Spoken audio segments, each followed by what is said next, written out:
So let's start before we get to living, before indeed we get to films. I wanted to start really with the very idea of you being an actor, Bill, because I know that it wasn't something that you decided upon, that you almost fell into being an actor, and that you were quite surprised to be there, really. Would you say that's true? That's sort of mostly true, yeah. I've come to a point where I have a terrible memory, and the only things I remember are the things that I anecdotalized for the boys. So they're all a bit sketchy, and now I'm trying to rehabilitate myself. I'm trying to tell the truth. I mean, the truth is I went to a grammar school, a Catholic grammar school for boys, and we did plays, and there was a drama priest called Father Richins, who we called Little Richins, obviously, and he was very nice, and I was tall, which meant I didn't have to play girls. And also I had a quite unreasonable memory, so I got long parts. And I did write a couple of letters. I thought anything but what they had planned for me, which was basically to get a trade and go to work. And I didn't fancy the idea of that, and I didn't fancy the idea of going to the same place every day for the rest of my life, and I didn't want to know how much I was going to be making in 25 years. So I wasn't terribly good at knowing what I wanted to do. What I wanted to do was to write the great English short story. And I ran away to Paris, like I met lots of young men of my kind of era, in order to be like everyone who ever wrote a book in Paris. And therefore I flunked school. And then I met a girl who was the first girl who'd ever paid any attention to me, and I overreacted catastrophically. And she fired me for over-enthusiasm. I rendered myself completely without appeal. I sort of started a religion on her behalf, which is about the least attractive thing you can do. And she fired me within 3 weeks. But in those 3 weeks, she suggested that I go to drama school. I had no idea what that meant.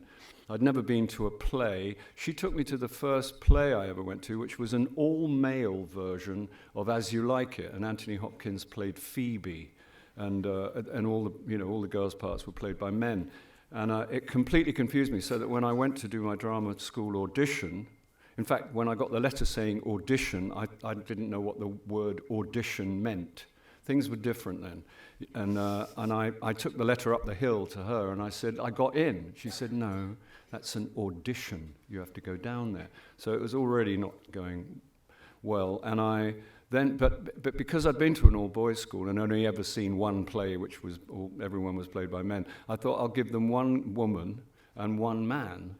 And I gave them Eliza Doolittle was my woman, and for my man I chose what turned out to be one of the most famous women's speeches for auditions in the history of audition speeches for women, which was Viola, who I didn't realize the first line was, "I left no ring with her." So we figured, my mate Gavin and I, we stole the complete works of Shakespeare and the complete works of George Bernard Shaw, because they said 3 minutes of classical and 3 minutes of modern. And we figured that must be a boy. It turns out it was a girl dressed as a boy. So and therefore I did 2 women for my drama school audition. And got in. I got in. They said, "Could you?" Well, a bloke said, "You chose to do 2 women. That was interesting. Why did you do that?" And I said, "Because I thought it would be interesting." Perfect bluffing. You know what I mean? And then I thought, Gavin. Anyway. So you went through acting school, and the reason why I'm asking you this is that I wanted to kind of slightly unpick the relationship that you had with your kind of career, your chosen career, when you were younger, because I know it's not that it was ambiguous, but that you were slightly surprised and a little self-conscious around it. And I've interviewed you before, and one of the things that I did recently is I interviewed you for GQ, and I phoned up lots of people who had worked with you, and they gave me various quotes, none of which I had told you, but I'm going to tell you some of them now. And one of them was Jonathan Pryce, and he said that he was working at the Everyman in Liverpool, amazing theatre, and you did an audition to join the Everyman, which was an incredibly prestigious theatre at the time. Pete Postlethwaite was there, and Julie Walters, lots of people. And when you did your audition, you started it about 10 times. So every time you started, you said, "Can I just do that again?" and then you did it again, and then you said, can I just do this again?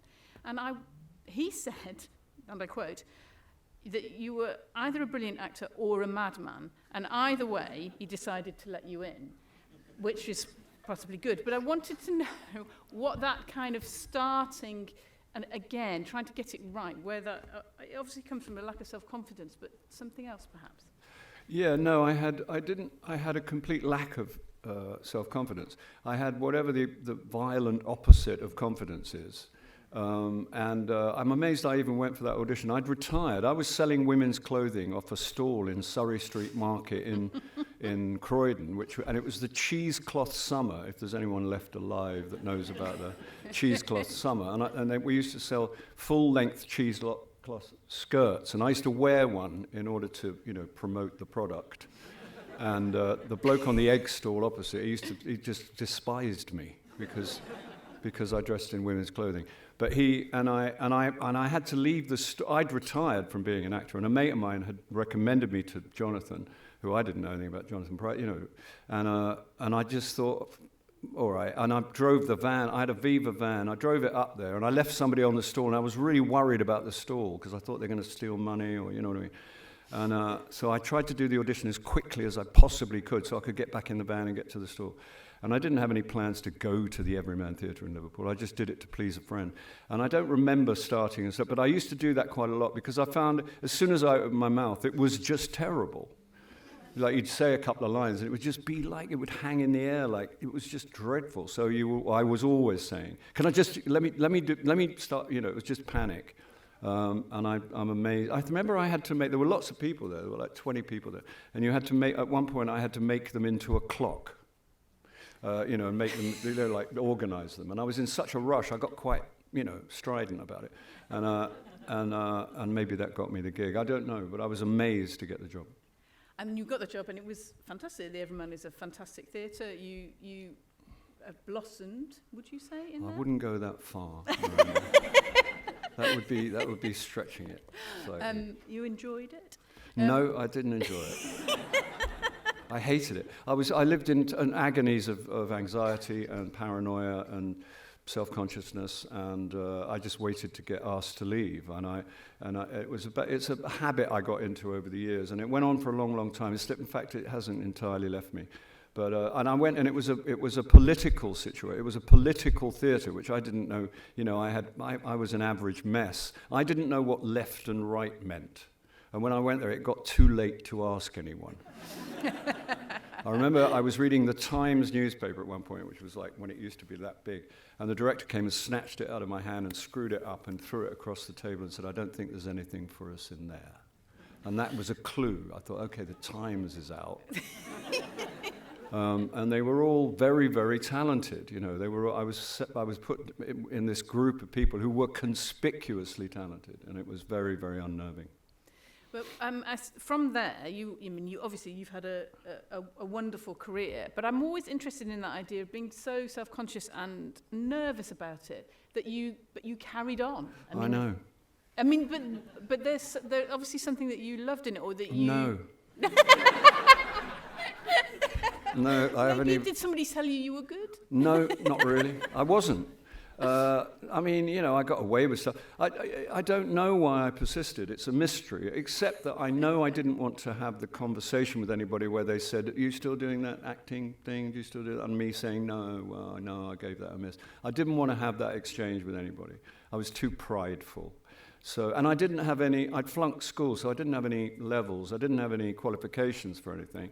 So I wasn't, and I didn't have any enthusiasm for anything particularly. I wanted to be a writer, and I procrastinate at an Olympic level, and I've made it to this point in my life without ever having put pen to paper, which I'm sort of stupidly proud of, kind of fucked up sort of way. But apart from that, I didn't want to do anything. I didn't have any hobby. I didn't, have any other idea. I didn't have plan B. So I just kept going because, occasionally they gave me a job. And when they gave you a job, do you think there's certain jobs that you could pick out where you felt like you learnt a lot on it, or Bill? Well, no, I'm not being, honestly, I'm trying, this is probably risky, but I'm trying to be honest, which is probably not a good idea in public. I mean, no, there wasn't anything. I don't know. I must have picked up certain things, and I'm sure I did, But when I started to learn things was when I started working with professional actors. Obviously I was working with professional actors, but I'll tell you what was a great thing for me was the radio.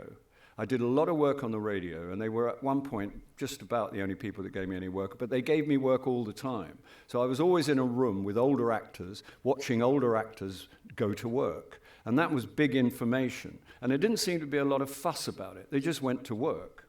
And they did, really good stuff, and they just did it from a standing start, and it seemed to work out. And also, because I was on the radio, I was given parts that I wasn't eligible for if you could see who I was, or what kind of creature I was. So I could use voices and stuff, and I could do accents and things like that. And I found that if I could do a voice, I felt much more comfortable. Whereas I hated my own voice. I disliked most things about myself. I was just in this sort of cult of self-denigration, and it's tricky. It's not uncommon, I don't think. I mean, it's at least I hope it's not just me. But no, but I know it's not just me. Yeah, and as you were learning your craft, going through radio and stuff, one of the things that you did a lot of, you started doing plays. And one of the people that I spoke to for the piece that I did was David Hare, who you've got a very long-standing relationship with. And one of the things that he said to me, he kind of agreed with you, actually. He said that when he first cast you on a play for Today, that you weren't someone like kind of Kenneth Branagh, who arrived as a fully formed actor, but you were incredibly charismatic, and you were kind of, what he said, learning on the job. I can quote the whole thing, but he did say that what he felt about you is you learnt on the job, that you learnt every job that you did, you got better, and you got better until you were kind of, the fantastic actor that you are now. And there's something about that it's about being in the, not to sound too modern, in the moment, isn't it? It's like you're learning because you're doing it. It's a doing thing. Did he actually say incredibly charismatic? Yeah, I've got it written down. Do you want the full quote? Yeah, I'd like it. Okay. No, don't do it. We'll have to kill ourselves. No, no, I probably did. Yeah, I did pick up stuff, and particularly in front of an audience, and particularly if there were any jokes, because the technical thing of trying to get a laugh or trying to get it better than last night, or all of that sort of stuff, became fascinating to me. The first time I ever kind of started to take myself seriously, like I used to hitchhike everywhere, and I'd hitchhike to Liverpool or Newcastle, and whoever gave me the lift, they'd say, "Where are you going?" I'd never say I was going to a theatre. I'd never say I'm an actor. It took me, 10 years before I ever said I'm an actor. I'd say I was an electrician. I'm going to do the electrics in a theatre, sometimes I'd say. Or I'd just blag it and say nothing, But I'd never say it. So I never felt like in a minute I was going to start my life for real. And it was not going to involve the theatre or anything. I just kept going because it was the only gig I got. But then when I worked with David Hare, when I read the first thing that I read of David Hare's, it's great art, and it was so kind of familiar to me, the way that you experience great art, where you think it sort of taps into something. You almost experience it like memory, like you remember it, or like you were about to say that. But he was so brilliant and eloquent, and the style was so beautiful that I kind of turned pro at that point, because I thought, this I absolutely get, This is not some, I have no enthusiasm for classical work. I mean, I used to quip. Don't you hate people that quote their own quips? But I didn't. They'd say there's a significant absence of classical work on your CV. Why is that? And I'd say because I can't operate in those kind of trousers, which is sort of it's supposed to be a joke, but it's actually true. That's the sad part. If I'm going to appear in public, I like to look my best. You know what I'm saying? But and I know that's a daft thing for an actor to say. But when I got to David's work, I understood it, and I admired it profoundly. And the thing that I did on the television, I didn't do very well because I was chronically self-conscious, around David because I admired him so much, and around everyone involved. And I'm amazed that I even did it or got through it. But then, he did employ me again, which was, but by then I did have a relationship with his dialogue. I had a real enthusiasm for it, and I found a way of delivering it, and as you say, we've worked together all my life since then, and it's been one of the greatest pleasures of my life. One of the other things that he said is that that it is known, I'm sure many people in the audience know this, that you don't you don't ever watch your own films. We will be playing clips and you won't be looking at them. And and if they were on a monitor here, you would turn away. And there is you've described your self-consciousness. It's obviously linked to that. But also, does that make your relationship with directors, particularly film directors, I'm thinking, because acting on a stage, once you're on the stage, you're doing the job. It's the relationship with the audience. But when you're doing film acting, if you're not watching the rushes or you're not seeing anything like that, then you must be more reliant on the director to know how it's going, if you sort of think. Yeah, but I'll never have to worry about how it's going because I'm never going to watch it. That's one of the great benefits of not watching. I never have to worry because, other people can worry about it, and but I'm never going to get to hear about it because I never watch it. Can I just say at the end of just to resolve the David Hare thing, the thing that helped enormously, there were two things that helped enormously with my self-consciousness. One was Ken Campbell. Ken Campbell, some people may remember, was always routinely described as the lunatic genius in the newspapers. And he was a genius. And he was always pained when they called him a lunatic genius. He said, why can't I be a genius like all the other geniuses? Why do I have to be a lunatic genius? But it was just because he had a very original turn of mind and he didn't think like anyone else. And the other thing, because for reasons we don't have to go into now, he didn't really believe in rehearsal. And rehearsal was always the worst part for me because the other actors would sit round and watch you. That was the nightmare. And I was paralyzed. And it was bad. It was all right, kind of all right with an audience because they were sort of in the semi-dark. So you didn't know who they were and you didn't have to see them the next day. But with the actors, they were in your life, and it was just excruciating. But the thing and Ken never used to rehearse, he just used to throw you on. That helped enormously. The thing with David was that it was the fact that it was the ideas. I discovered that it was a writer who had, I shared his general view. And then I thought, oh, we're on a mission. I am part of something where I deliver this news, this view, these ideas, and that meant that kind of unplugged my vanity or my, because it's all about, it's all kinds of the other side of vanity, and that helped enormously. As for my relationship with directors, because I don't watch, there's a degree of pressure to watch because directors want you to see what they've done, they want you to share in it and stuff, and I've tried, I've tried, but it just the thing is, if I don't watch, everything is great. Everything is marvelous. It's a perfect relationship for me. If I watch, it's all stolen from me. It robs me of any pleasure or any sense of achievement or anything. Because and it doesn't matter that it's not logical. It doesn't matter that other people think that it's all right. It doesn't matter. And none of those things apply. Because for me, I know, and I've really, really worked on it, I know that it will steal the experience from me. So I gave it up very early on. I've had directors do things like directors who are going to be the one that made me watch, one guy, a quite eminent director, phoned me up and he said, don't be ridiculous, I'm sending a courier now, he's got the DVD, just watch it, grow up, be a fucking, professional. And so I waited for the courier came, gave me the DVD, I put it on the side, I waited 2.5 hours and I phoned him and said, it's incredible. It's absolutely incredible. He said, there you are, you see? Wasn't so difficult, was it? I said, no, I don't know what I've been doing all these years. It was like that. I once was given, because in the early days, it was all right, because they'd say, there's the cast and crew on February the 9th. And you go, oh, I can't, February the 9th, I can't do February the 9th. Then they start saying, when would you like to see it? We'll set up a screening. You know, they once gave me the whole of a big cinema to watch a film, and this is pathetic, and I shouldn't tell you, but I sat there with my fingers in my ears and my eyes closed, wiggling my fingers when I knew it was my scenes.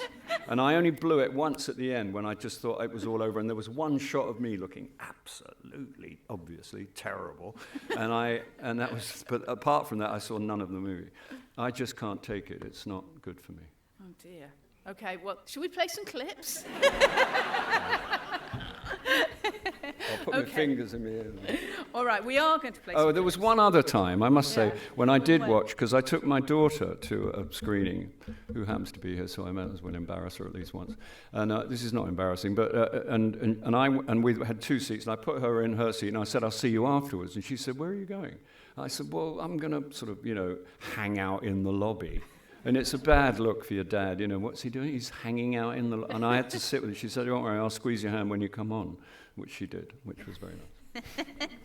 Okay, so our first clip is from the girl in the cafe. So shall we run it and you can go like this? Yeah, I won't do that. It's too embarrassing. You tell me what in the name of Christ is going on. Who the fuck is that woman? I'm sorry, I'm terribly sorry. No, I mean it. Who is she? She's just a girl I met in a cafe. Well, is she? Is she? Because it seems to me we've come to Iceland, lock ourselves in this bloody hotel to get away from lunatic protesters, and now we've actually brought one especially with us who at every turn attacks the only man who is committed to doing something which she cares about, namely me. Gerhard looked like it was going to explode.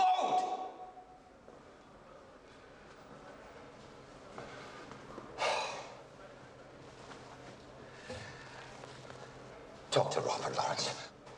I can't talk to you now. There is a security issue here, Lawrence.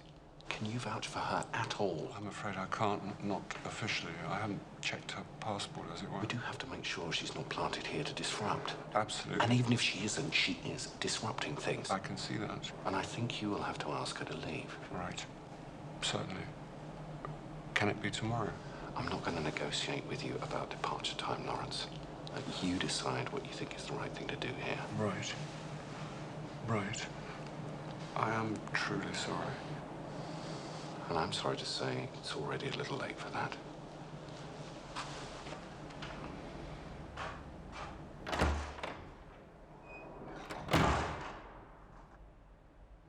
You all right, Lawrence? What can I say, George? We have a pair of unfortunate situations here. A man who has nothing in his life except his work, that is unfortunate. And then by a stroke of bizarre chance, he finds someone who makes that not true for a day or two. But then suddenly it seems as though the price that has to be paid for that ray of light is some kind of disgrace. Doesn't seem quite fair. Okay, so you played Lawrence there, who and there was Ken Stott, who played the Chancellor of the Exchequer, not just the Chancellor, and it was written by Richard Curtis, directed by David Yates, and it's a tie-in essentially with Make Poverty History. So that, to me, is very interesting, given what you just said about David Hare, because it is obviously not political with a capital P, but a cause that one might believe in. And I was wondering about the idea of, do you think that drama can change people's thinking? Yeah. Oh, yeah. I think everybody thinks, as the way that our minds work is the result of movies. I think it causes a great deal of pain and misery. It also is inspirational and can, however, marginally, can shift public thought or individual thought without question. Yeah, and I think they're very, very important. Plays, whatever the medium might be. Yeah, I mean, sometimes it doesn't seem to change, MPs' minds, perhaps, but it perhaps changes well, the minds or the feelings of people who are interested in culture, at least. Yeah. Yes, I believe that's true. Okay. So David Yates, who directed it, you also worked with him on State of Play as well, which was a fantastic series about, all hacks love State of Play because it's about journalism, so all journalists love State of Play. And you played a newspaper editor in there. Yeah. What particularly do you enjoy about working with David Yates? David Yates was great. He's from St Helens. They don't know where that is. I do. Merseyside. Miranda knows where that's from. He's a very, very nice man, and I've worked with him 4 times in very different things. And he does, and he's a terrific director, and he was very good with me. And I don't know that we ever had much great discussion about things, but he was always very, very good. One of the things about working with Richard Curtis, you have to be careful on that film, was that I remember one night he said, "Where are you going?" I said, "I'm going to go for dinner." He said, "Where are you going for dinner?" I said, "I go to this Thai restaurant up the archway." He said, "Who are you going with?" I said, I'm going on my own. I got a book." He said, "You go on your own?" I said, "Yeah." Some people think that's spooky, that you go to a restaurant on your own. I go to a restaurant, most actors know about reading a book in a restaurant all over the world. You spend a lot of time on your own.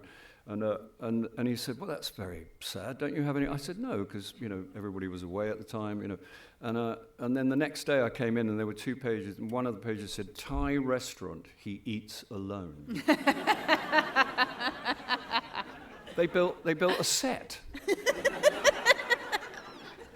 They built a Thai restaurant, and I had these lonely papers that I was doing, these government. So you have to be careful when you hang out with writers. That's very true. I mean, we're going to talk about Richard Curtis in a bit, but one of the things he is amazing at, and I was thinking about that when with that clip, is he's really good at giving, speeches. That was a short but very devastating speech that you had there. I mean, it must be enjoyable to... Yeah, no, it's absolutely, it's marvellous. And The Girl in the Cafe is one of my favourite things that I've been involved in. And I thought it was, and it was, as you say, it was the film of the campaign. It was one of the most successful charitable enterprises in the history of such things was the Make Poverty History campaign, which the idea was that this generation or these 3 generations could, and it's entirely possible, could end poverty. People will tell you it's too complex, it's not possible. They are mistaken. It's entirely possible if everybody combined, cooperated, and focused. It would not. It's absolutely achievable. And that was the film of it. It was very. There used to be a thing on the television called News Review, where I was once in a film where they allowed me to sit on a sofa and they played News Review in the story, and I was allowed to say anything I wanted, shouting at the screen. And I did, and I shouted every word you can imagine at this screen, and then they cut it. They didn't put it in the movie. But that's my relationship with News Review. But I came home one day, and I never used to watch it. Why would you sit watching critics sit in a circle? And I would always, zap it. And I didn't zap it quick enough, and the guy was saying, there are 2 things this year that I've absolutely hated, and I was in both of them. And one of them was The Girl in the Cafe. He could not stand The Girl in the Cafe because it was about, and there is something in this country. It didn't happen in America for some reason. I don't think that makes them spiritual giants and us not. But there was something about the idea of helping that really gets to certain people. It just really, really gets to them. And I don't quite understand it. And I've tried really hard to understand it, and I can't. But I just report it. What was your question? It was actually, I think, ages ago about the power of the speech, really. Oh, yeah. Well, Richard writes, I must have been very, very good in a previous life because, I've worked with Richard Curtis, David Hare, many other writers, and I get to speak some marvelous things. And in this particular case, there is a speech in there which I know he put in, because I was playing it, about the Rolling Stones and about how my fantasy was that I go to a Rolling Stones concert and Keith Richard couldn't make it. And somebody shouts out, "Is there anyone in the crowd who can play the tunes?" And I go, "Well, I think I probably could." It's like that. That was, he put that in just for me. I mean, it was a legitimate part of the story. Yeah. But, Okay, we've got another clip coming up, and this is from page 8. So should we have that clip? What are you thinking, Johnny? What have you been thinking?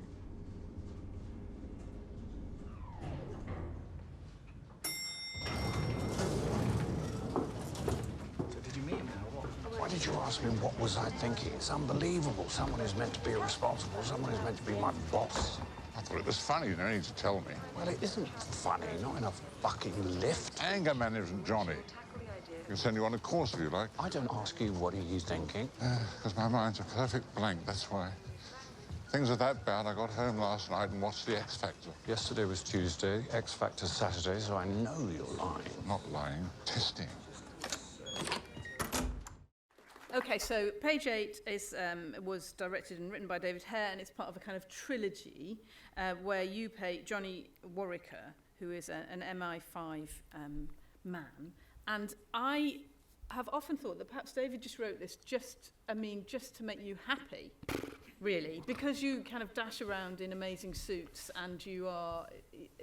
I mean, it's a very cool part. Yeah, it is like, I did think, is this, it is like that. You think, what did I do, to deserve this? I got to smoke in the rain on Battersea Bridge, herbal cigarettes, just for the record, and, wear a very good coat, and be a spy.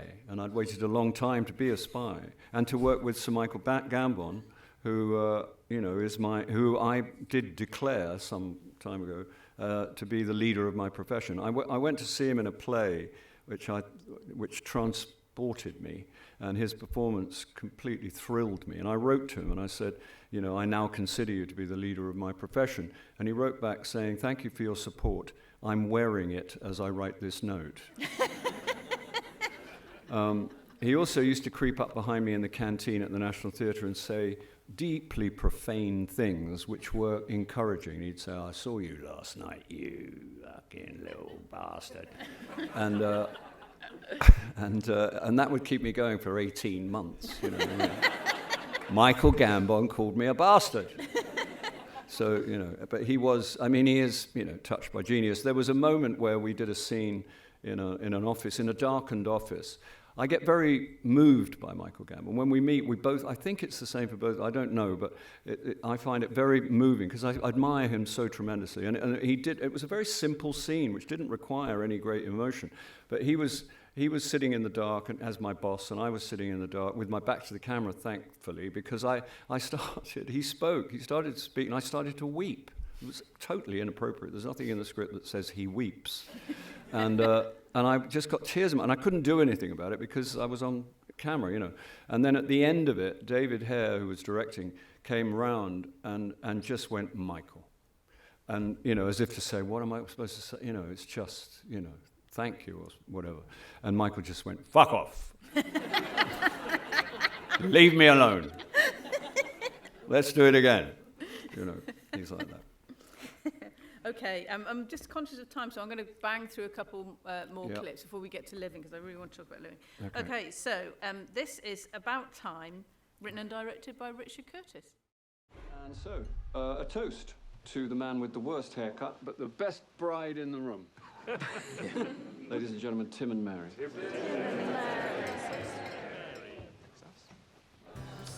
I wish I'd said I love you. You did, Dad. It was implied. I'm not sure implied is good enough for a wedding day, yeah.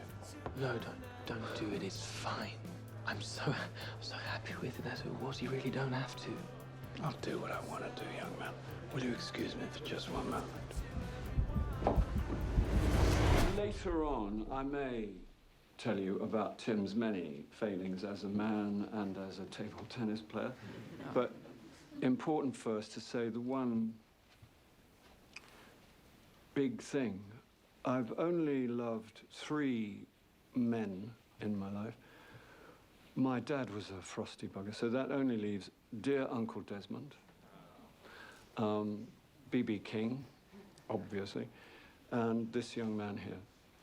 I'd only give one piece of advice to anyone marrying. We're all quite similar in the end. We all get old and tell the same tales too many times. But try and marry someone kind. And this is a kind man with a good heart. I'm not particularly proud of many things in my life, but I am very proud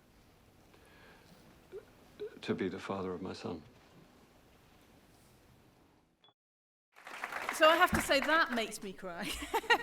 That is another beautiful speech by Richard Curtis, and it's an interesting film, isn't it? Because the idea behind the film is how to live your life well and happily behind all the time travel. That's kind of what it's about, isn't it? Yeah.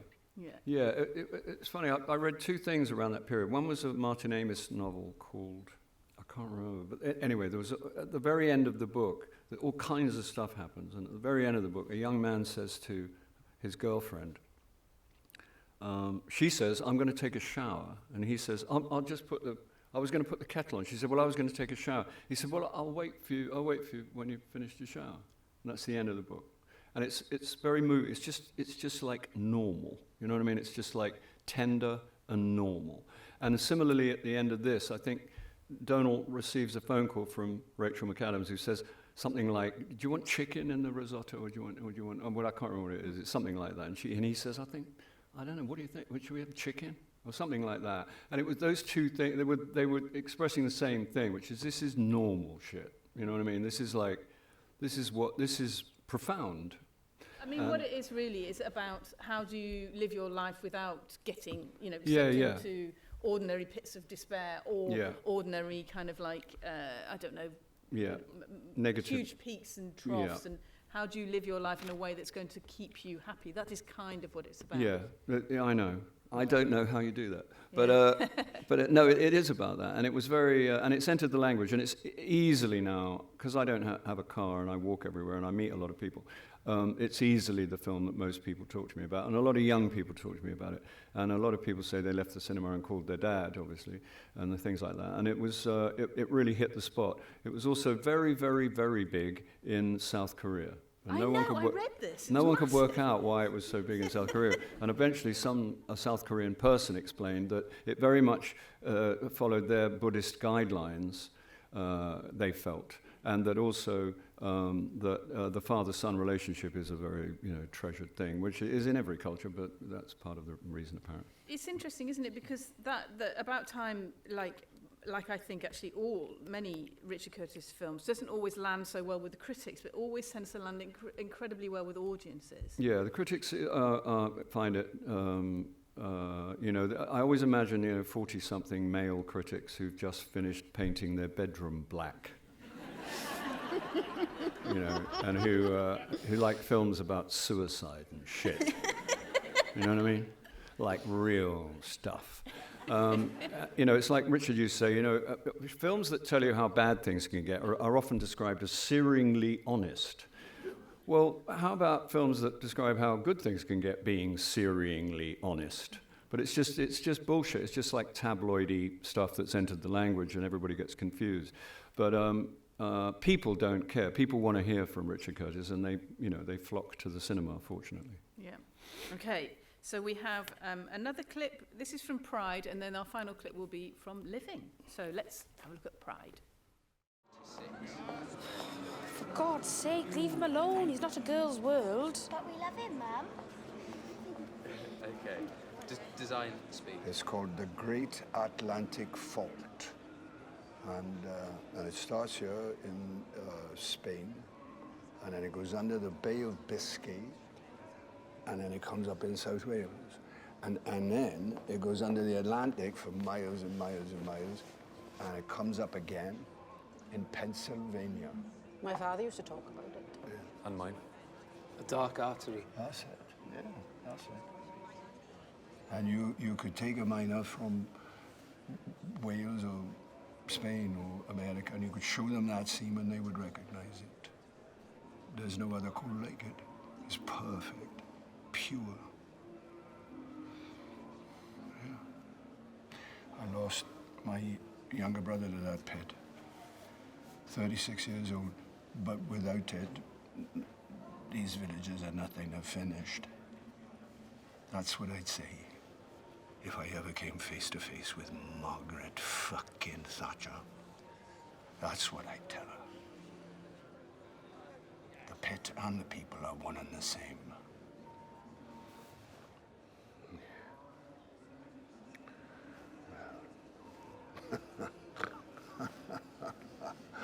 Welcome home, son. Thank you. Okay, there's a couple of things I want to ask about. The first one is actually, I mean, possibly a bit boring for you, but when you've got to do an accent, how do you go about it? Do you have somebody, is there somebody that you call, or do you go on YouTube, or how do you do it? Well, what I used to do in the old, I still do. I mean, now it's an iPhone. I used to have a little recorder. You go where they are. And I went to South Wales prior to the filming, and I went in lots of pubs and said to the guys in there who were of an age to remember the miners' strike, or or anyone who might have been associated with it. But they didn't have to. They just had to have an accent. And I would say, worryingly, how would you feel about coming out to the car park and sitting in my car? And I've got these painful tapes of people sitting in the car. When I've got I just had my lines, or just my lines on a couple of pages. And they'd be quite loud in the bar, they'd be like, all that. When you get them outside, it's like, what do you mean, like now? Do I say, what like that there? Do I say that? And you go, yeah, and they go, oh, and they do it. And it's very touching. But and that story was a big story, obviously. It was about two things that are close to my heart. One was the fact of the miners' strike, which was almost entirely misrepresented at the time because you couldn't get any sense out of anybody. Margaret Thatcher declared decent working men and women as enemies of the state, quote, if you can imagine such a thing. And the Sun newspaper in those days was at liberty to describe any gay person as the slime of society. That's a quote. And so it's only 30 years ago, so I think it's a sort of important document, particularly for young people to know how, there's been great developments. It's not there, and there's lots of people trying to drag us back and trying to invent nostalgia for that period, which is their one idea, because it's easy, because and people are it's easy, it's possible to manipulate people with that. But the emancipation of gay men and women in my lifetime is one of the great developments that you would want to tell your grandchildren that you did nothing to impede. In the same way as maybe the civil rights movement in America. And these are the great developments, And again, there are people trying to drag us back, but those things happened, and they happened while I was around, kind of thing.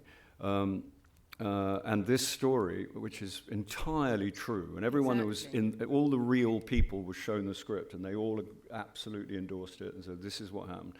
And and the writer Stephen Beresford was very, very conscientious in that regard, and he made it funny, and it was. I was very proud to be a part of that film. Yeah, it's very interesting to me as well. What parts of the UK's history gets taught, gets. We have an almost mythical idea of what's been happening to us in the last few decades. Yeah, it's almost entirely invented. Yeah, whereas if you make it into a film like that, these with real people, Mark Ashton is a real person, Jonathan is a real person, then people understand what it was. Although I just have to say, it was about 40 years ago now. Oh, not 40 years, sorry. It used to be 30. Nearly 40. Yeah, but I remember it too. So, okay, look, I feel, we are really here to talk about living, and I feel like we should have a very short clip of living, and then we can talk about it. Let's do that. Well, this I will put my fingers in my ears. No, it's only short. Oh, it's a silly nickname. I don't think I'll tell you. Oh, no, you've come this far. You have to tell me. All right. Remember your promise to not get angry. Mr. Zombie. Mr. what? Thank you. Mr. Zombie. I saw a film about it with what's-her-name. Zombies are sort of like Egyptian mummies, but they can walk and go about doing things. They're sort of dead, but not dead. Mr. Zombie. Why? I'm so sorry, Mr. Williams. That's really wicked of me. You mustn't be upset, Miss Harris. Mr. Zombie, it's rather good. It's quite appropriate, in fact. I like it. Mr. Zombie. An Egyptian mummy. Except I can move about. Your Knickerbocker Glory. Thank you so much. It's a lovely film. For those of you who've seen it, I'm sure you agree. It's an absolutely beautiful film. You're great in it. One of the things I really enjoyed about this film, which is it's a remake of a Kurosawa film which was made in 1952, and this is set in 1952. Just to do a quick recap for anyone who hasn't seen it, and Bill plays a civil servant who has a kind of revelation about his life, and I don't want to do spoilers, but you know, things change. He lives a kind of very tight life, and then something changes. It's interesting to me that he's a kind of very unheroic. I mean, he becomes heroic hero, isn't he? I mean, quite just a normal man.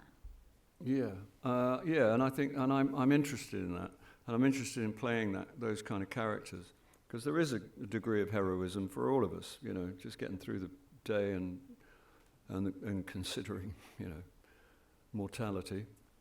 And I'm moved by it. And that the constraints in terms of, which still exist, but were extreme in the 1930s, 40s, 50s in terms of public conduct and personal behavior.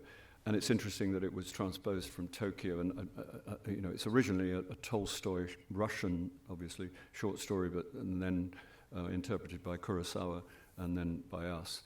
I'm interested, I'm fascinated by it, and I'm moved by that kind of, that sort of extreme modesty of, you know, the kind of, it's not modesty in fact, but just that performing of manners and the kind of, and the restraint that we required of ourselves in terms of emotion. And it is admirable in certain ways. I'm sure, you know, psychiatrists would declare it deeply unhealthy, and you know, and it almost certainly was. But I also find it funny. I think it's funny, you know, and it's not. And people always call it Englishness, but I'm sure there are characters like that in every culture. But you know what they mean when they do call it that. And from an acting point of view, it's quite interesting just to be confined and to have to express quite a lot with not very much.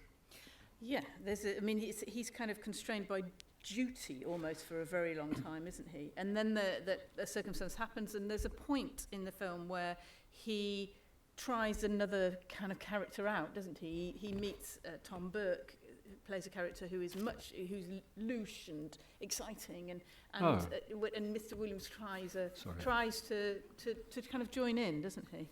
Well, I don't want to spoil it for people who are going to go and see it. No, that's what I'm trying to hold back on things, but yeah, you know, we have to talk a little bit. But yeah, he does, and I mean, it was born of. I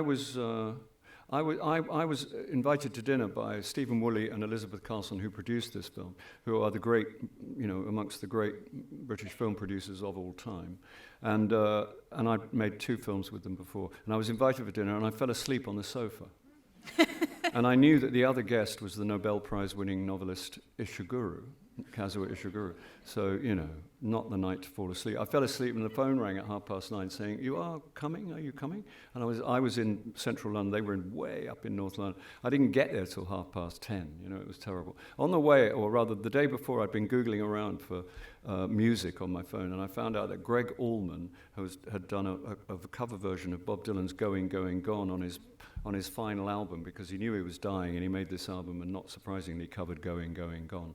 And when I got to the table, and I was pretty, you know, sort of in awe of Mr. Ishiguro, and he didn't address any remarks to me, and then somebody was asking me about songs, and I mentioned "Going, Going, Gone," and the very first remark that Kazuo Ishiguro ever addressed to me was to say, "Greg Allman does a really good version of that on his final album." So you were like, "I like you." I was like, you know, you're almost certainly the only Nobel Prize winner who knows that. Anyway, he was very nice, and at the end of dinner, he said, "I know what your next film should be," and then it turned out to be this. Okay. So, well, I mean, how fantastic. So, yes, without unpicking the the plot of the film.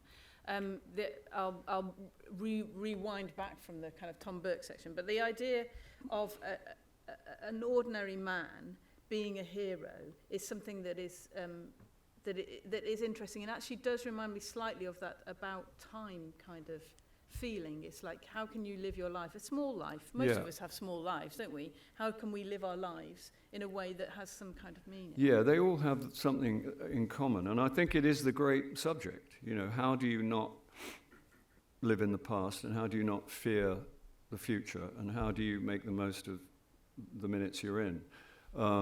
And you know, everybody's involved in that in one way or the other. All of us, you know, and I have good days and bad days, and good minutes and bad minutes, like everybody else.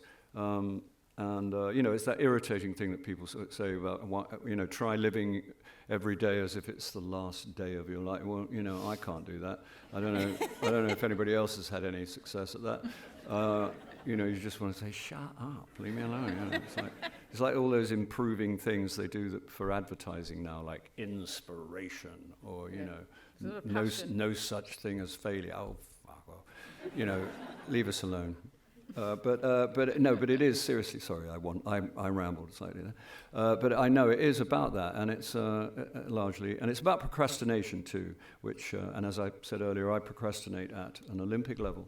So, and I'm interested in how an individual tendency of that kind, or not of that kind, that particular individual tendency that I think we all struggle with procrastination, you know, varying degrees, how that's expressed in society, and how institutions are formed in order to, you know, huge buildings are built in order to house institutions which are specifically designed to stop stuff from happening. You know, governments are formed in order to do the same thing. A lot of their activity is to arrange for things not to happen. You know, passing the buck or whatever. You know, the bureaucracy involved. And I'm just interested in how that kind of forms. You know, all those things form around what's, you know, a human trait. Yeah, and how it ends up filling people's lives. Yeah, I hope the film is inspirational. It's not. It makes it sound like some exam you have to sit. It's not. You know, it's really lovely. It's a lovely film. Early signs suggest that people come out feeling slightly better than they did when they went in. Give him the hard sell, Bill. He said hurriedly. No, but it's true. I mean, it is, because you never know with certain things. You think, I hope this is... But actually, as a mechanism, it works to embolden people rather than, you know, depress them. Yeah. Okay, give me a moment that you enjoyed through making in making Living, and then I'm going to see if any of you've got any questions, so think of questions. Are you out of your mind? No, well, there was one moment. It was the first thing I'd done since COVID, and it was my first job back, and I found it very affecting. And I was standing in a stairwell with about probably 35 other men. Mostly, I think they were all men. They were all wearing a bowler hat like me, and they all had a briefcase and an umbrella. And they were all the extras, you know, and the sun was coming through a window, and I was... exhausted, and like always, and I was rendered philosophical, and it was just, and I was very proud of us all that we were back and we were making this film in the middle of a pandemic and whatever, you know, and there were all these extras, and the bloke next to me was talking about flares in the 70s, and he was saying, you know, you couldn't even see the shoes, the trousers were so wide, you couldn't see the shoes, you know, it was like that, and it was all this stuff going on, and my heart went boom, and these guys have known me since I was a kid, you know, I've known these guys since I was 24 or something, you know what I mean, and we're still at it, and we're still there, and it was just, and they were all beautifully dressed by the legendary Sandy Powell, who's the many times Oscar-winning costume designer, and it was a very, very, very, you know, desirable situation.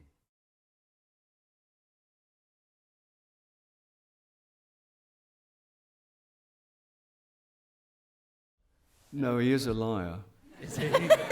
No, Bruce, I did audition for Bruce Robinson to be in Withnail and I believe I came second.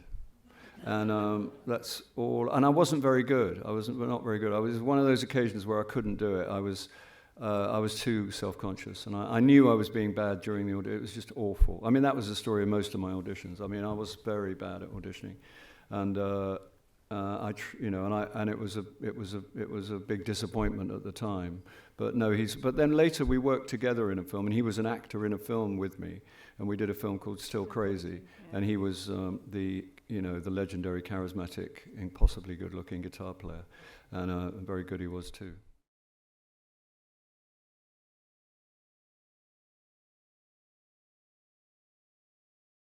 I think probably, I don't mind, it's good fun being a vampire, because you get to, you get to do stuff like that, which I'm always happy doing stuff like that.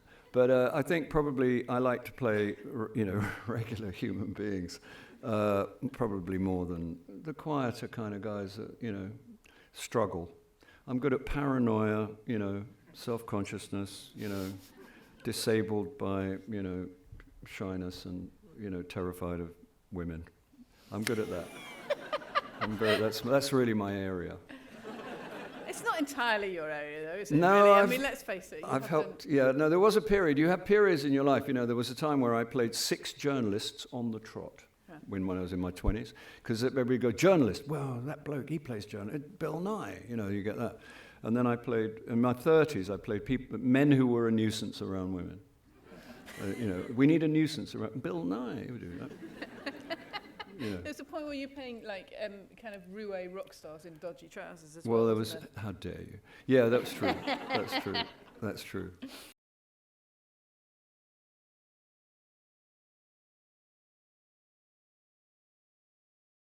I generally hang out. If I'm not working, I'm quite good at not working. You know what I mean? I'm not. I like it. The perfect situation is if you're not working and you've got a job coming up. That's the kind of perfect situation. And I hang out. I don't do a lot of spectacular stuff, but I like cafes. And I like cafes probably as much as I like anything else in human society. And I like bookshops. And that's really pretty much all I do. That and I used to hang out in record shops, but they're gone. But I listen to music and I read books and I drink coffee. I'm afraid that's as sort of wild as it gets, but it's pretty delicious actually. And I like looking at paintings. I don't know too much about them, but I get a kick out of looking at paintings. So I sometimes take trips and I'll go to Paris sometimes or Copenhagen. I went once to look at. You're in trouble when, once I had a holiday. It's like I went to, but I had to invent a reason, and paintings became the reasons, the sort of purpose for going anywhere.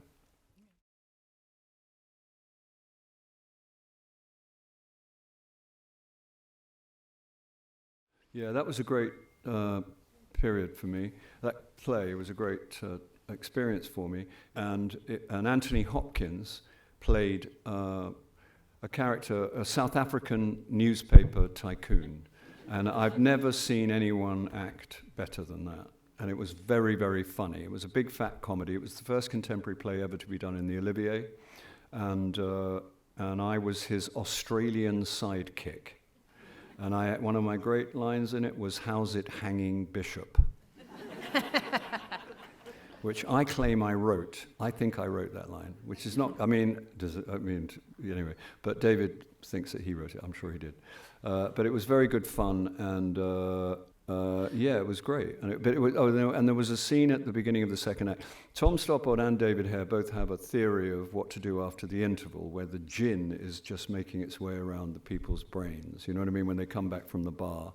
And the theory is to hit them with 20 jokes as they sit down, and then continue with what you want to inform them about afterwards.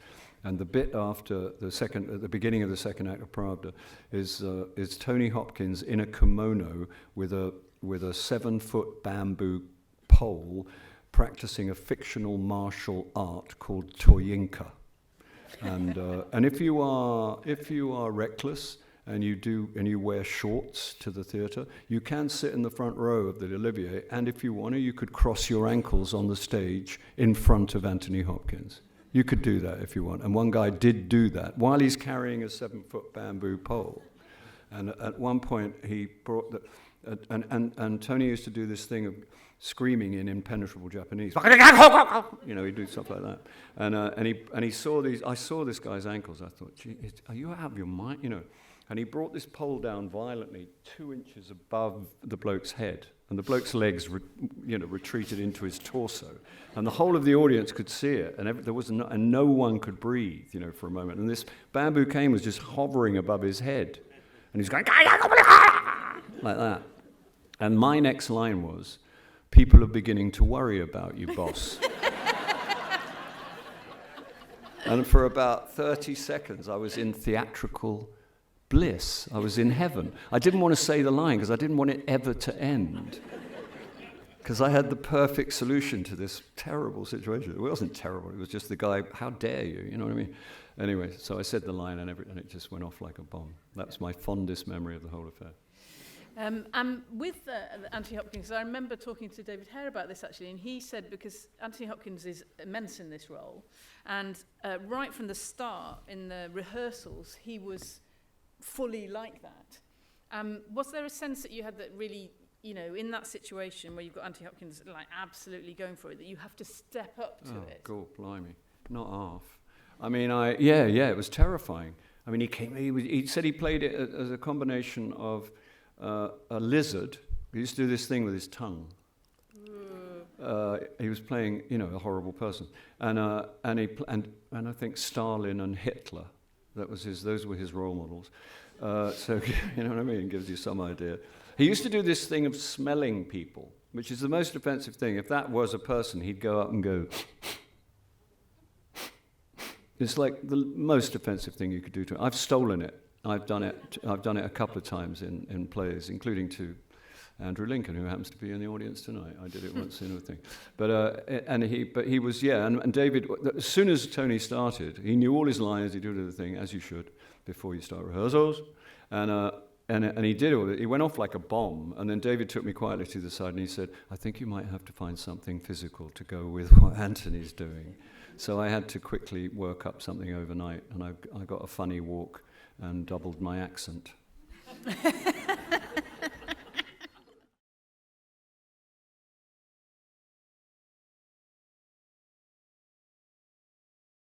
I don't know that we should entirely give up hope. I really hope. I mean, the thing was that the brilliant man who wrote it, he wrote Shameless at the same time. In the same year, he wrote Shameless. Paul Abbott. He wrote Shameless and State of Play. And there was planned a second series of State of Play, but Shameless went off like a bomb. I mean, State of Play was very successful, let's just remember that. But Shameless really went off like a bomb. And so that was dearer to his heart because that was his personal experience. It was a more or less an autobiographical affair. So he chose to focus on that. Let's not entirely give up hope, but probably not.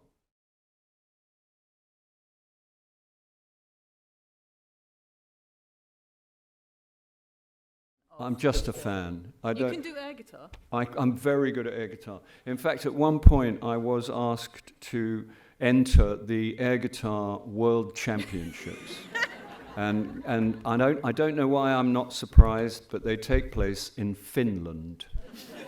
No disrespect to Finland or Finnish people, but it just seemed perfect. And they wanted to do a documentary of me entering the air guitar championships, but I declined because I thought it might make me look stupid. I used to air guitar all the time because it was social death when I was young. If you air guitared when I was young, you'd never get a girlfriend. You know what I mean? It was over. It was one of those things. But then just when I got old enough to make it hopefully ironic, I used to air guitar all the time. But no, I can't play anything, but I'm crazy about music, and I wanted to be in a band, and I was in a band briefly, but we never really got out of the garage. What was the band called? They were called, are you ready? They were called, and the boys hated it. I had to name them very quickly, and again, it's the irony was lost on my bandmates. They all went, what? We were called the Love Ponies. And there was actually, originally, later, there was an anthem called Hey, Hey, We're the Love Ponies. And people say we pony around. And because of the monkeys, there used to be there's no one left alive that knows any of this. Well, there used to be a song called Hey, Hey, We're the Monkeys. So we had Hey, Hey, We're the Love Ponies. And people say we pony around. Yeah, Yeah, And, fame did not beckon that way. Yeah, no, it did not. Okay.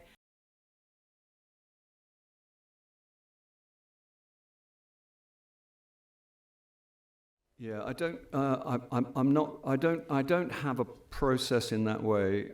When people talk, when I was young and used to be on tour, and you'd be in like digs and stuff, and people would sit around, actors would sit around talking about acting, you know, into the early hours and all that. Whenever they started talking about their process or their method or whatever it was, I would put the kettle on. You know what I mean? It was my shameful secret was that I didn't have one, and I was too frightened anyway to even get around to thinking about acting. You know, the only time I thought about it was when you were put on the spot and you had to do some. I didn't want to think about it in between times because it was too alarming. So I don't have any, I have an approach, I suppose, and I suppose it's pretty much the same. I just learn the lines. I don't want to be cute about it, but I go over and over and over and over and over the lines. I don't do any other thing like, and I try and imagine what that imaginary person might do in that imaginary situation. I've got old enough now that I can say, you know, and I do it because it's, and this is the last time I'm ever going to do it. But they often in a certain kind of interview, they ask you about 3 things, and they're always the same 3 things, you know. And they're like, you know, what research did you do for this project, and how did you get into character? And because I passed a certain age and I made some money, I was at liberty to say, because you have to dissemble when you're a younger person, in my view, because it's not popular. But I would say that, you know, if you ask me now, at this time of my life, how much research I've done, the answer is absolutely none whatsoever. Because the information I require is in the script, and you know, and if I need any other, you know, I'll go and find it. I'm not against it, but reading around the subject, as writers know, is actually not writing. Do you know what I mean? And it's similarly with acting. You know, it's an action. You know what I mean? And the theoretical side of it doesn't. It doesn't help me. It makes me nervous. But I understand. You know, I understand that other people find great, you know, value in that. And the thing about being in character, and this is sort of, you know, it's just me being slightly, but it's also true. You know, people say, how did you get into character? I'm all right with the word character, but it's the word into I don't understand. I don't know what that means. I've never knowingly been in character in my life. I've heard great things about it. But it's outside of my experience. I know about pretending to be someone else and doing stuff and having to change your voice, you know, all that, the sort of practical side of it. But I really don't know, you know, like becoming someone else. I've never, you know, I don't know what that means. I'm sure, you know, there are people that, you know, work in that way, and it's great, and it's, you know, whatever. But it's outside of my experience. Okay, so there. Okay, I would like to say, because I'm aware of the time, thank you to you, lovely audience, for turning up. You've been a really receptive audience, and we're very appreciative of that. I'd also like to say that Living is out, if you don't rush over to the South Bank, it is out on November the 4th, so you can catch it there as well. And I'd also like to say a fantastic thank you to the wonderful Bill Nighy.